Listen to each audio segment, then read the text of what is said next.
കഴിയാൻ ഉദ്ദേശം? നമ്മുടെ കൂട്ടത്തിലുണ്ടായിരുന്ന എല്ലാവരുടെയും കല്യാണം കഴിഞ്ഞു. നീ മാത്രം. നീ എന്നാ വന്നത്? ഇന്നലെ. നിന്റെ കെട്ടിയവൻ ഇപ്പോഴും തുണിമില്ലി തന്നെ പണി. ആ, തങ്കപ്പേട്ട് നാളെ വൈകിട്ടേ എത്തൂ. ചേട്ടൻ നേരത്തെ വരാത്തതിന് ഞാനും കിടന്ന് തുടല് പൊട്ടിക്കുക. 2 ദിവസമായിട്ട് നിനക്ക് തീരെ സുഖമില്ല. ആശുപത്രിയിൽ ചെന്ന് ഡോക്ടറെ കാണാൻ പറഞ്ഞ അതും കേൾക്കില്ല. ഞാൻ അരയ്ക്കാൻ ചേച്ചി.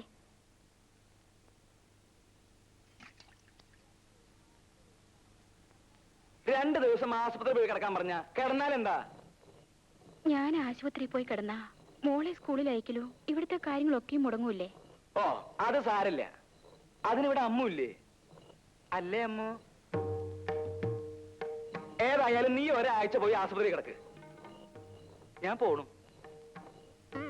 വരട്ടെ അമ്മു.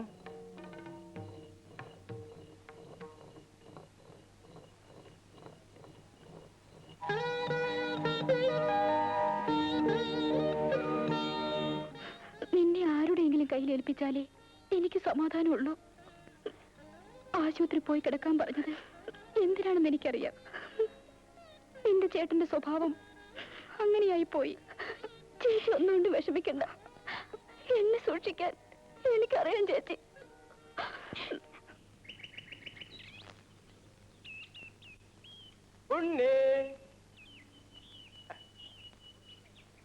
ഉണ്ണിയില്ലേ? ഇല്ല. ഉണ്ണി പറഞ്ഞിട്ട് ഞാനൊരു ആലവാല് വരച്ചോണ്ട് വന്നിട്ടുണ്ട്. ഇവിടെ ആർക്കും വേണ്ട. നിങ്ങൾ കാരണം അച്ഛനെയും അവൻ എപ്പോഴും തല്ലുകൊള്ളുന്നത്. എന്നോടൊന്ന് എത്ര ദേഷ്യം. ആലവാല് തന്നേക്കട്ടെ, കൊടുത്തേക്കാവോ? ഇവിടെ ആർക്കും വേണ്ടെന്ന് പറഞ്ഞില്ലേ?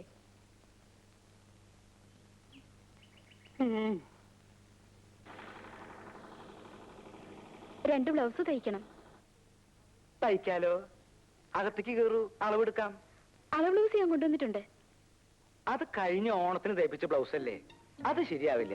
ഓരോ ബ്ലൗസ് തയ്ക്കുമ്പോഴും അപ്പപ്പ അളവെടുക്കണം, എങ്കിലും നന്നാവൂ. അകത്തേക്ക് പൊക്കോളൂ. ഇങ്ങോട്ട് വരിക. അങ്ങോട്ട് പൊക്കോളൂ. ഞാൻ പിന്നാലെ ഉണ്ട്. കൊല്ലാനൊന്നും അല്ലല്ലോ. കൊച്ചാപ്പി എടുത്താ പോരെ? അവന് ബട്ടൺസ് തയ്ക്കാനല്ലേ അറിയൂ? ആശാന് ഞാൻ നന്നായിട്ട് എടുക്കാം ആശാന്. ചമ്പലം. പിന്നെ ആശാനെ അമ്മൂട്ടി വരുന്നുണ്ട്. ഓ, എന്നാ ഈ പ്രാവശ്യം അളവ് വേണ്ട, ബ്ലൗസ് മതി.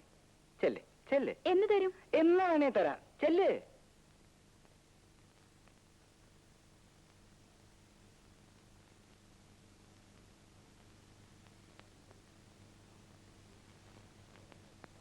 അമ്മൂട്ടിക്ക് ഇതിലേതാ ഇഷ്ടം? എന്തിനാ നീ പറയുന്നേ? ശരാ, എന്നാ ഇതുകൊണ്ട് നിനക്ക് ഞാൻ നല്ലൊരു ബ്ലൗസ് തയ്ച്ചു തരാം.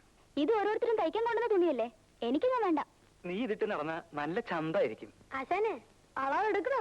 പോണോ? ഇടയ്ക്ക് സംസാരിക്കരുത് ഞാൻ പറഞ്ഞിട്ടില്ലേ? ഇത് ഞാൻ നിനക്ക് തയ്ച്ചോണ്ട് വരും കേട്ടോ. എനിക്ക് വേണ്ടെന്ന് പറഞ്ഞില്ലേ?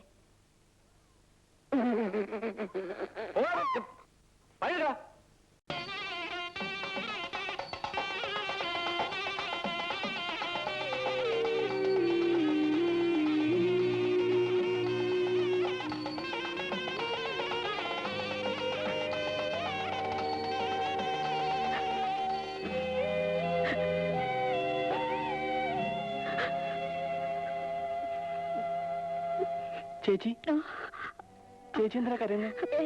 ഞാൻ കരഞ്ഞില്ലല്ലോ. ജാനുവിന്റെ കല്യാണത്തിന് ചേച്ചി പോയില്ലേ? ഇല്ല. എന്താ ചേച്ചി പോവാത്തെ? ചേച്ചിക്ക് ഇഷ്ടമല്ലാഞ്ഞിട്ടാ? അതല്ലുണ്ണി, ഞാൻ അവിടെ ചെല്ലുമ്പോ ഓരോരുത്തരും ചോദ്യം ഉണ്ടാവും. കല്യാണമൊന്നും ആയില്ലേ, എന്താ നടത്താത്തെന്നൊക്കെ. എന്നെ കൊണ്ടാവില്ല. പറഞ്ഞു പറഞ്ഞ് മടുത്തോ. ചേച്ചിയുടെ കല്യാണം അച്ഛൻ നടത്താഞ്ഞിട്ടല്ലേ? സ്ത്രീധനം കൊടുക്കാൻ അച്ഛൻ്റെ അടുത്ത് പൂത്ത പണം ഉണ്ടല്ലോ, അച്ഛൻ കൊടുക്കൂല. ഇങ്ങനത്തെ ഒരു അച്ഛൻ പിന്നെ ആർക്ക് വേണ്ടി അതൊക്കെ ഉണ്ടാക്കുന്നേ? ഞാൻ അച്ഛനോടൊന്ന് ചോദിക്കട്ടെ? വേണ്ടുണ്ണി, ഇനി അതും പറഞ്ഞ് അച്ഛന് തല്ലുകൊള്ളണ്ട. അല്ലാതെ തന്നെ നിനക്ക് വേണ്ടത് കിട്ടുന്നുണ്ടല്ലോ.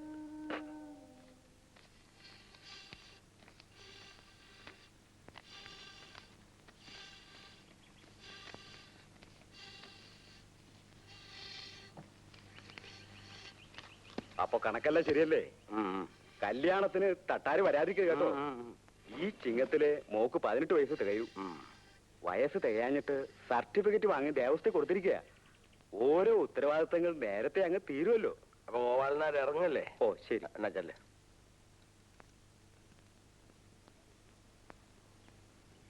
എല്ലാരും എന്നോടാ ചോദിക്കുന്നത് ചേച്ചിയുടെ കല്യാണം എന്താ നടത്താത്തെന്ന്.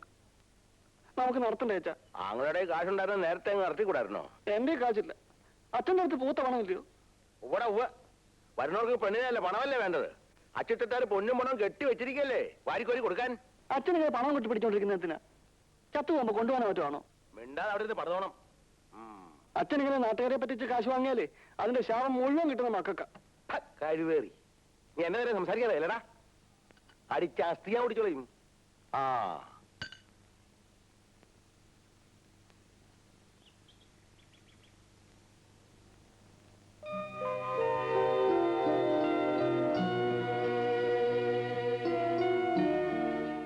ഉണ്ണി, ഞാൻ പറഞ്ഞല്ലേ പറയണ്ടെന്ന്. അച്ഛൻ ലീലേച്ച കെട്ടിക്കില്ല.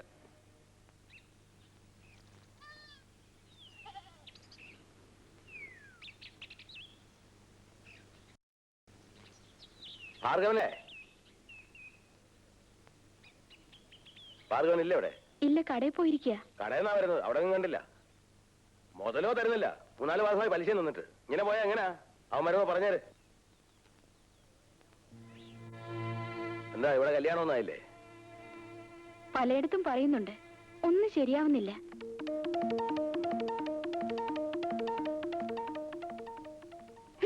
സ്വന്തം മകളുടെ കാര്യം നോക്കാതെയാ മറ്റുള്ളവരുടെ കാര്യം തിരക്കുന്നേ.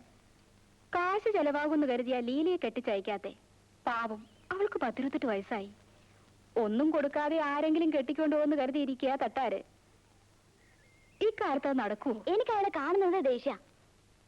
മാനെന്നും വിളിക്കില്ല, മയിലെന്നും വിളിക്കില്ല, മാടത്തെ പച്ചക്കിളിയെ നിന്നെ ഞാൻ പാടത്തെ പച്ച. എടാ കൊച്ചാപ്പി, എന്താടാ ഈ തുണിയിലൊക്കെ കൊച്ചു കൊച്ചു ഹോള്? അല്ല, അതെന്തായിരിക്കും ആശാനെ? എടാ നീ ബീഡി അടിച്ച് കുത്തിയല്ലേടാ? അയ്യോ, ഞാൻ വല്ല നിർത്തി. എടാ കൊച്ചു കഴിവേരുടെ മോനെ, ഞാൻ അവർക്ക് നീ വേറെ തുണി മേടിച്ചു കൊടുക്കണല്ലോ. ഇല്ല ആശാനെ, ഞാൻ സത്യമായിട്ട് വലി നിർത്തി. അങ്ങനെ നിന്നെ ഞാൻ ശരിയാക്കി എടുക്കടാ.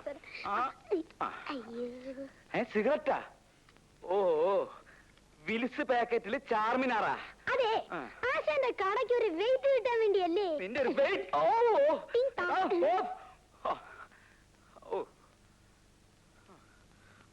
ഓരോരോ കള്ളന്മാര്.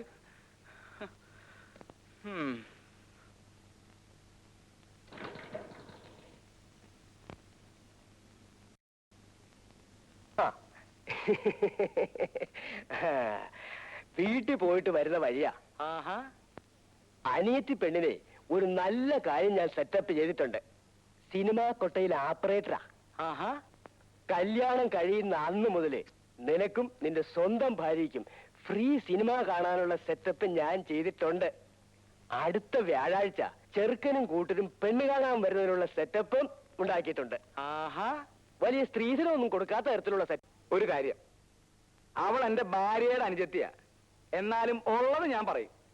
തനിക്കും കൂടി അടി കൊള്ളാതിരിക്കാനുള്ള സെറ്റപ്പിന് വേണ്ടിയാ ഞാൻ ഈ പറയണത്. നീ കാര്യം എന്താ വെച്ചാൽ അവൾക്ക് ഒരു ലവ് ഉണ്ട്, ഒരു പ്രേമം. നീയായിട്ട് അങ്ങനെ വെച്ചാൽ സാരില്ല. വീട്ടിലാവുമ്പോ ആരും അറിയില്ലെന്ന് വെക്കാം. ഇത് കേസ് കെട്ട് വേറെയാ. ആരാ ആരാ? ഒരു പോലീസുകാരനായി. നീ പറഞ്ഞത് നന്നായി. ഞാൻ ഇപ്പൊ തന്നെ ചെന്ന് ഒഴിവ് പറഞ്ഞ് ഈ സ്ഥലം മാറ്റാം. അവന്റെ അമ്മയുടെ ഒരു സെറ്റപ്പും ഒരു ഓപ്പറേറ്ററും.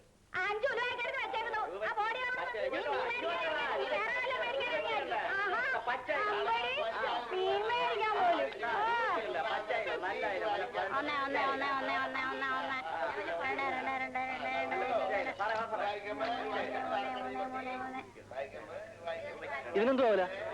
40 രൂപ. അയ്യോ, ഇത് എല്ലാത്തും കൂടെ 5 രൂപ. 5 രൂപയോ? ആ കൈ കൊണ്ടുപോയി വീട്ടിൽ ചെന്നേ മീനെ തൊട്ടെന്ന് പറഞ്ഞാൽ മതി. 5 രൂപ പോലും. എന്നാ ഒരു രൂപ പിടിച്ചോ.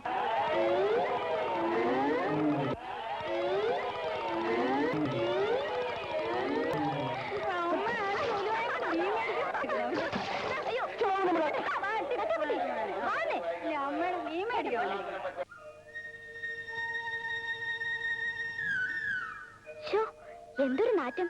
പോകുന്ന വഴിക്ക് ഒന്ന് കുളിച്ചിട്ട് പോ. അമ്മ വന്നോണ്ടാ, ഇല്ലെങ്കിൽ ഞാൻ ആ സ്ത്രീയോട് നല്ലപോലെ നാല് പറഞ്ഞേനെ. അയ്യോ അതേതായാലും നന്നായി. ഇല്ലെങ്കിലേ ആ മീൻ മുഴുവൻ തലേ കമഴ്ത്തിയേനെ.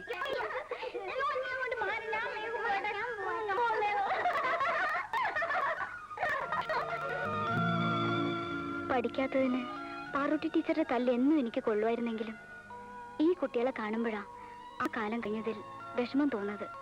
അല്ലേ തട്ടാക്കുട്ടി? ശരിയാ, കുട്ടികളായിരിക്കുമ്പോ തോന്നും വേഗം വലുതാവണമെന്ന്. ഇപ്പൊ തോന്നുന്നു വേണ്ടായിരുന്നു എന്ന്. തട്ടാക്കുട്ടി മിടുക്കനായിരുന്നു, ഞാനൊരു മണ്ടിയും. തട്ടാക്കുട്ടി പഠിത്തം നിർത്തണ്ടായിരുന്നു. എനിക്ക് വലിയ ആശ ഉണ്ടായിരുന്നു, നമ്മളെ കണക്ക് പഠിപ്പിച്ച ഗോപാല സാറിനെ പോലെ ഒരു സാറാകണമെന്ന്. എന്നാ തട്ടിക്ക് പഠിക്കായിരുന്നേ. കണക്കില്ലായിരുന്നു. ഇപ്പോഴും ഓർക്കുന്നുണ്ട്, കുട്ടി വിളിച്ചപ്പോ എന്റെ പുത്തൻ രാശി ഒഴിച്ചു. എന്ത് ദേഷ്യമായിരുന്നു തട്ടാക്കുട്ടിക്ക്. എന്നിട്ട് ഞാനല്ല തട്ടാക്കുട്ടി തട്ടാക്കുട്ടി തട്ടാക്കുട്ടി എന്ന് ഒരു നോണെങ്കിലും വിളിച്ചു കാണും. എല്ലാരും എന്നെ ഉണ്ണീന്ന് വിളിക്കുന്നതിനേക്കാൾ അമ്മൂട്ടി എന്നെ തട്ടാക്കുട്ടിന്ന് വിളിക്കുന്നത് കേൾക്കാനാ ഇന്നെനിക്കിഷ്ടം. അയ്യോ, ദേ ആന. നീ മറക്കും പാടം പച്ചച്ച പാവാടയിട്ടപ്പം പാവം നീയത്ര മേലോട്ടു നോക്കി ആടി കളിച്ചതും പാടി പറന്നതും ഒന്നായി കണ്ണീര് നീ